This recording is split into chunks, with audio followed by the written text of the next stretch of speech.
Admit this. And all right, welcome everybody to the next installment of May is for Mystery at the Free Thinkers Corner Bookstore. Tonight we have Bruce Robert Coffin. He's an award-winning author of the best-selling Detective Byron mystery series. Bruce is a former detective sergeant with more than 27 years in law enforcement and supervised all homicides and violent crime investigations for Maine's largest city. His novel, and there goes the dog barking, his novel, Beyond the Truth, is the winner of the Killer Nashville's Silver Falchion Award for Best Procedural, and it was a finalist for the Agatha Award for Best Contemporary Novel and a finalist for the Maine Literary Award for Best Crime Fiction. He also has short stories, short fiction, which appear in several anthologies, including the Best American Mystery series in 2016. Member of the International Thriller Writers, Mystery Writers of America, Sisters in Crime, and the Maine Writers and Publishers Alliance. And he's a regular contributor to Murder Books blogs. Bruce, welcome to our mystery book, our mystery writer series. Thank you very much. Thanks for having me, Chris. You're welcome. Thank you. And so before we got started here, we were kind of chatting a little bit, and you mentioned that you have a lot of arcs to read. Are you also a reviewer of books? No, not per se, but that one of the cool things in this business is you kind of get a chance to repay or pay it forward, I guess, in regards to when I first started out. There were people that I didn't dare to approach in this business looking for help, maybe blurbing a new novel or something like that. And I found people to be very gracious and very giving of their time. Because you're asking someone else to kind of put their seal of approval on your book. Right. And what's great about that now is I was absolutely stunned with some of the people that were willing to endorse my work. And when I started out, and I now, when I manage the time, I try to endeavor to do that wherever I can. So I've got a number of those I took with me on vacation, to do reading poolside while I was in Florida. So, well, I'm glad you mentioned that because I did want to read a couple reviews of your books. So you have 4 books in the Sergeant John Byron series, and yes. One of the reviews is from they said a gripping atmospheric thriller that finds the dark side of Portland, Maine. The Detective Byron mystery series is one of the finest to arrive in a long time, and that was from bestselling author Douglas Preston. And I'm assuming that's from Preston and Child fame. It is, yes, it is. Very, very a great guy, great friend, and I was thrilled that he was willing to endorse my book, and then bowled over when I saw what he was actually going to say. So, yeah, that's really cool. My wife loves his books. How cool is that? When did he write that? What book was it? Like the first book or the third book? I think that was for the third book, for Beyond the Truth, and then they obviously they go back to that. That's a really nice one.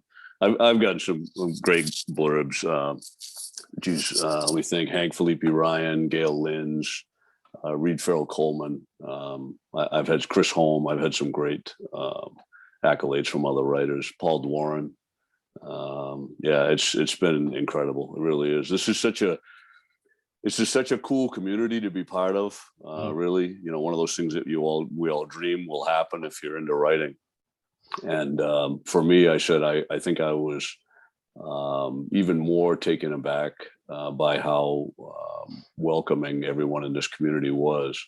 To me, before you met them, they were just these big writers that you read their books, and you wonder if you're going to be tongue-tied when you actually meet them and try talking with them. And then you find out what they're really like, and they're very gracious, they're very giving of their time. And for me, as a retired law enforcement officer, I had spent so much time with the same family that I really did consider my brothers and sisters that I worked with all those years. And leaving that family, even though it was for retirement purposes, kind of left a big void for me in my life. And pursuing my dream of writing a novel and getting published was really the primary thing. And I never imagined that I would replace my old family with a new one. And I feel like that's what I've done with these other writers. So very Nice. rewarding, very gratifying for sure. I can kind of understand the first part there. I was 27 years as an air traffic controller in the FAA. And so leaving that to retire was, I've worked with my last station here in Manchester 14 years plus with these people. So it's different. And then I go into selling books. Right. But you do. I think you need that connection. I mean, there's no question. And once you've had it, it's definitely a void, I think, in your life. It's nice to find a group of people that have a common interest, and are supportive. And they have been the group, the Facebook group, and just the group around here, the regional trade association for booksellers has been really nice. So yeah, so I guess I get both parts. Really quick, I would like to remind or let everybody know who has joined us on Zoom. Please keep your mics muted and your video off. It just keeps confusion down because we are doing Facebook Live as well. And then so if you have a question or comment for Bruce, just throw it in the chat box and I'll relay it to him. Everybody on Facebook Live, just throw it in the comment section there and I'll relay it to Bruce. So there's one other review that I'd like to read. Bruce Robert Coffin's debut crime novel is a compelling page turner that keeps you guessing and rooting for his determined investigator until the very end. That's from Kate Clark Flora.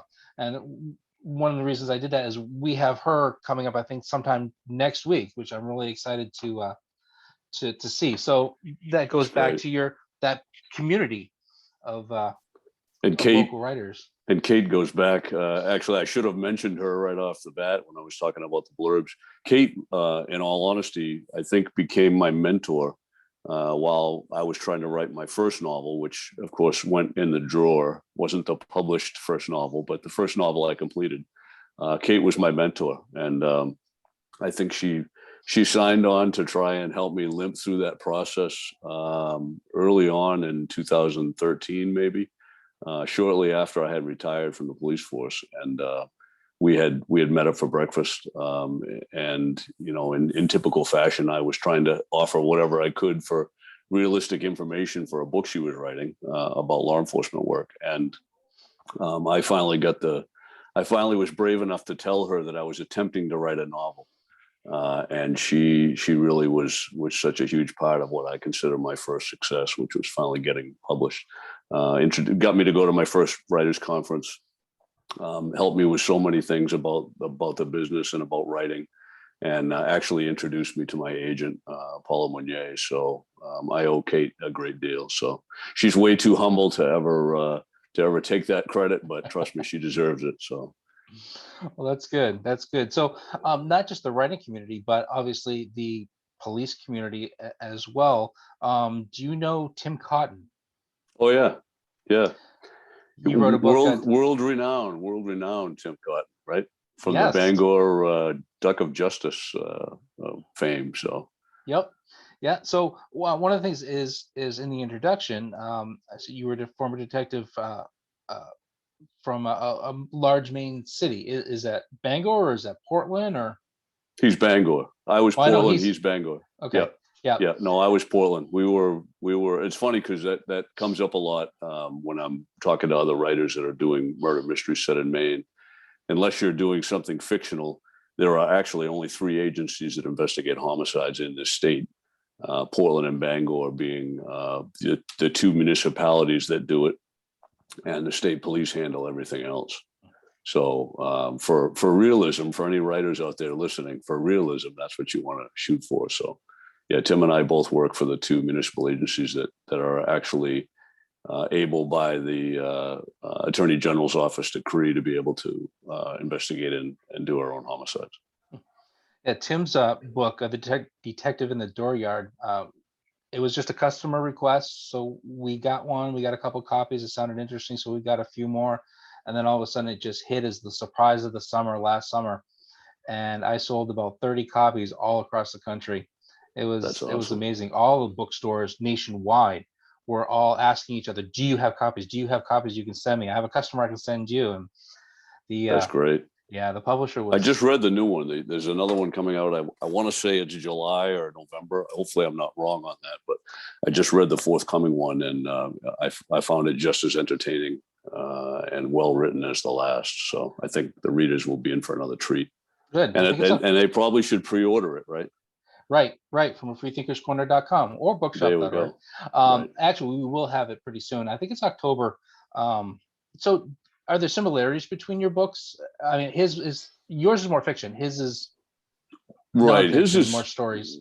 Yeah, I think if there's anything that's similar in our writing styles, I think it's that we both use gallows humor.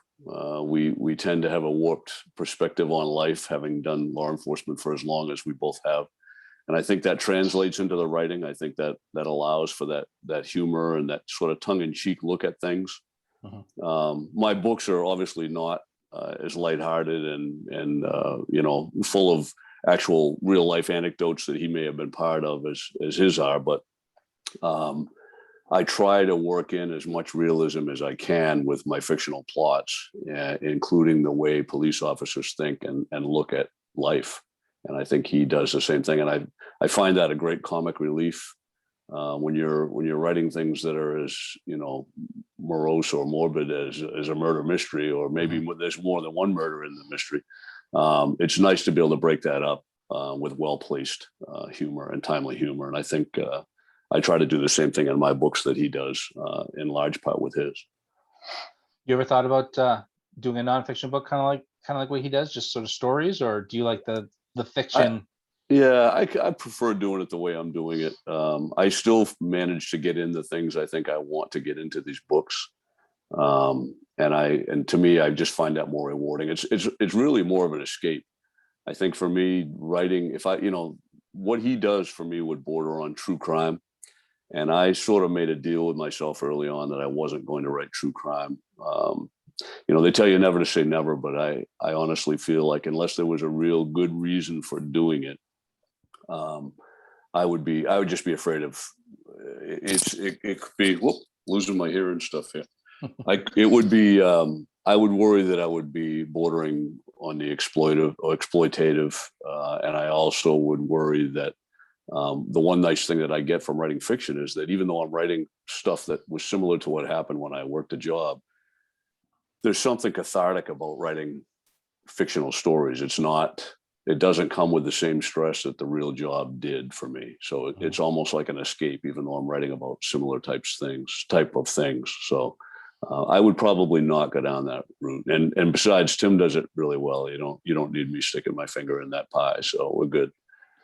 We did an interview way back when, kind of at the beginning when we started doing Zoom interviews with Jennifer Vaughn. She's the news anchor on Channel 9 in the afternoons or in evenings, and she writes mystery crime and kind of based on true story stuff, and she's done a lot of research. But she said kind of the same thing. It was kind of cathartic getting that out with all the reporting on the news and stuff, and just being able to get that out in a fictional way was right.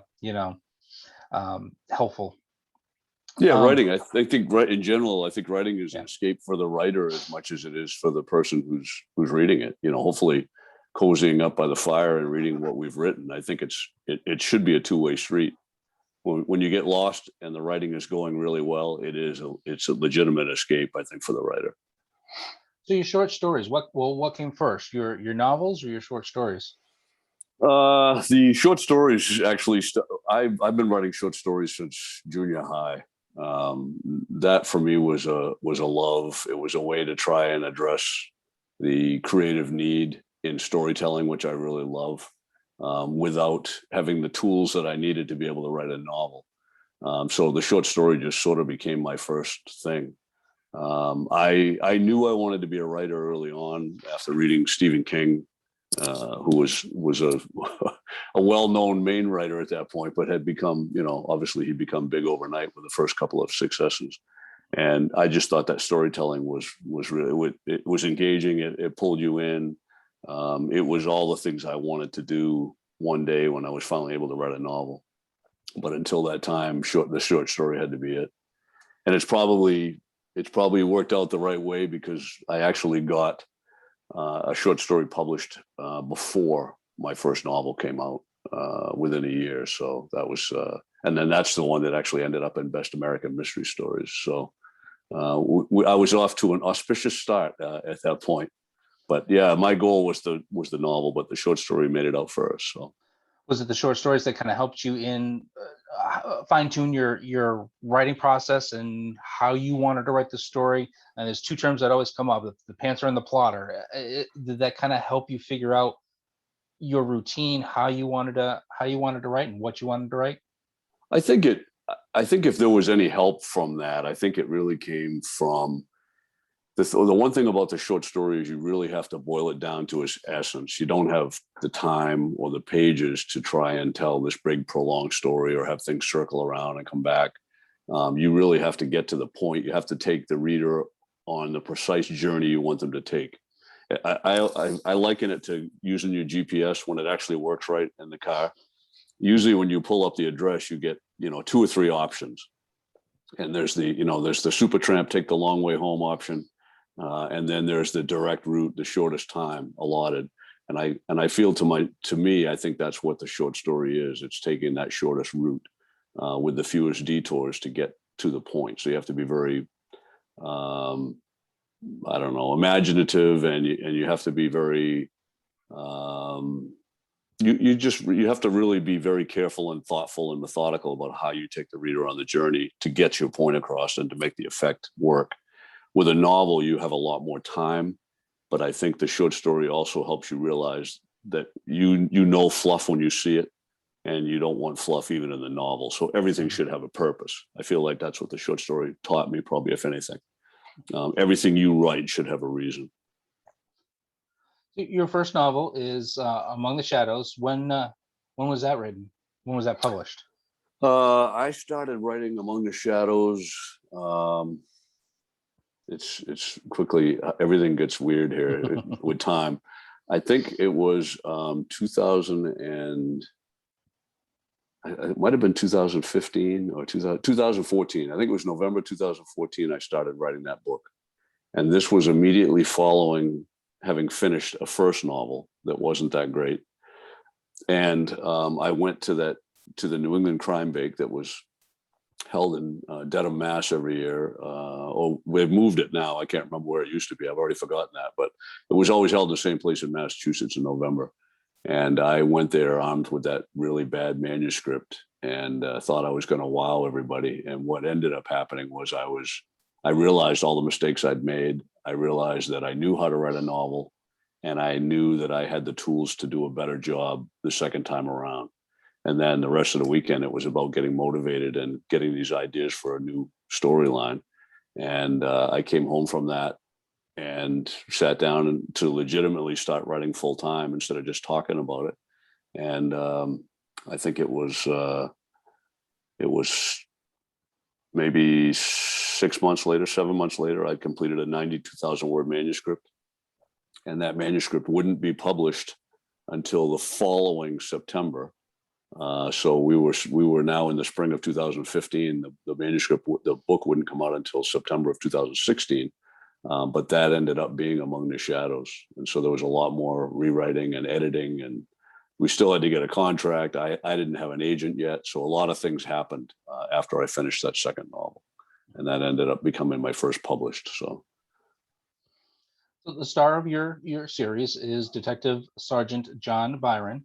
He's a second generation cop and is tasked with investigating the cases. Why don't you go ahead and tell us a little bit more about him? And there's a small reading that you'd like to do about it.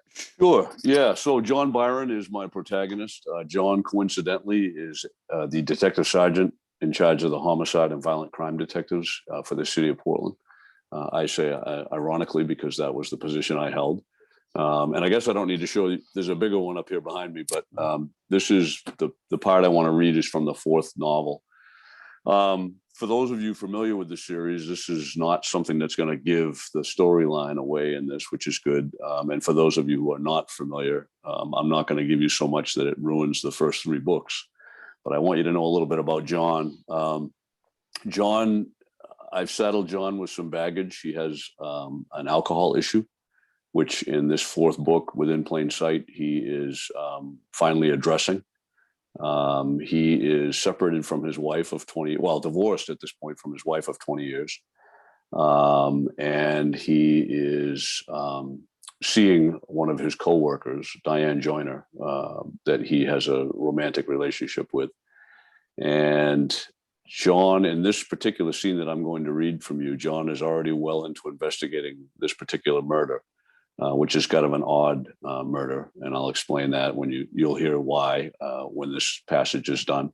But in this particular scene, I thought I would give the reader a taste of who John is and what he struggles with and how he thinks. There's always some good insight, I think, in some of these scenes. He is meeting post-AA meeting with his sponsor, Sean Miller. And they always go out after the weekly meeting to have coffee and sort of debrief and discuss what's going on in John's life. So that's actually where I'm taking you in this scene. Byron watched from across the table while Sean Miller poured what seemed a ridiculous amount of sugar into his coffee. One packet after another, the old man concentrated on his task as if there were some science to it. Miller was Byron's sponsor, and they met twice a week, usually immediately following a meeting. A former Boston police chaplain, Miller was a shade over 70, making him a generation Byron senior. His close-cropped white beard and the twinkle in his eye only added to his distinguished, sage-like appearance. Despite the age difference, the two men had bonded in a way that Byron had never experienced. A bond of faith, unusual given that Byron was miserly with his trust. His faith was shaky at best, and he had only known Miller a mere 6 months. Although their occupations differed, their life experiences certainly overlapped. But beyond the call to serve, they shared something even more elemental: addiction. Both had known the sharp sting and unyielding pull of the bottle, as if alcohol were a baited hook, waiting for some unsuspecting soul to come along and bite down. And both men had bitten hard. "Thought the meeting went well tonight, John," Miller said matter-of-factly as he tore open another packet. "What'd you think?" Byron nodded. "Yeah, good meeting." He knew what Miller was doing, of course, trying to get him to open up, but Byron played along anyway. "How's your week been, Miller?"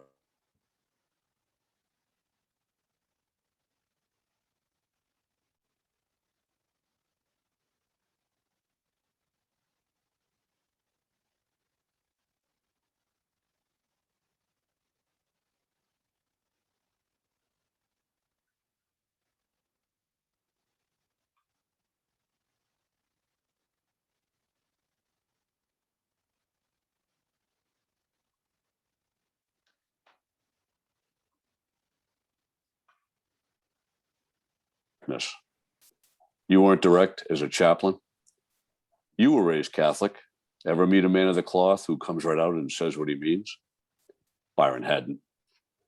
Miller finished stirring the hot liquid in his mug and took a sip. He closed his eyes and loudly smacked his lips together. "Ah, that's good." "How can you stand that much sweetener?" Byron asked, looking at the pile of empty sugar packets on the table. "It's got to be pure syrup." Miller lowered his mug and fixed Byron with an impish grin. "A man's got to have some vices, doesn't he? Besides, isn't substitution the name of the game?" Byron supposed that it was. Miller produced a dark blue coin seemingly out of thin air and placed it gently on the table in front of Byron. "What's this?" Byron asked. "The next step. Your 6-month sobriety coin. Congratulations, my friend." Byron studied the coin for a moment without touching it. Apart from its color, it looked the same as the others he'd earned. Inscribed around the coin's circumference was the phrase, "To thine own self be true." And at its center was the number 6, surrounded by a triangle bearing the words unity, service, recovery. "It's not going to bite you, John. The group wanted me to present it to you at tonight's meeting, but since I know you're not wanted for making a fuss, I saved it until now."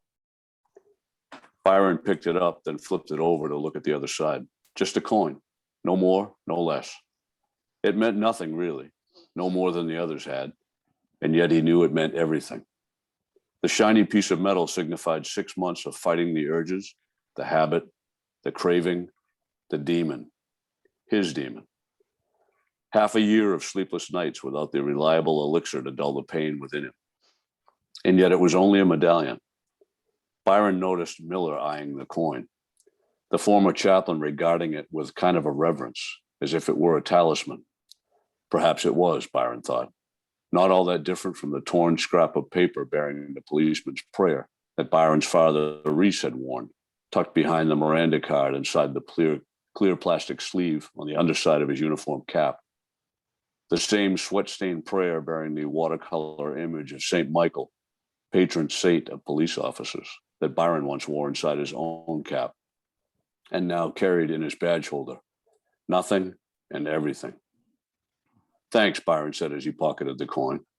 You're most welcome, young man, Miller said before taking another swig of the syrup masquerading as coffee inside his mug. You know, you can ask me anything, right? I have, after all, been at this far longer than you. After a moment, Byron asked, what's the trick? To sobriety? There really isn't one. It's different for everyone. I have a system that works for me. And that is? Addiction is a monster, John. In your line of work, you should know that better than anyone. Some of the monsters you meet weren't born that way. They were created by addiction. I wake up every morning, put both feet on the floor, and begin my day by making a choice. A choice. Yep. And that is, I can either start my day committed to sobriety, or I can succumb to that monster, hightail it down to the local watering hole, and get drunk off my ass. Thus far, I've managed to choose commitment. That's it, Byron said. That's your secret? Hey, don't knock it, Miller said with a wink. Byron picked up his own mug and held it in his hands, relishing the warmth radiating from the ceramic. He'd hoped there might be more to it than that. 6 months.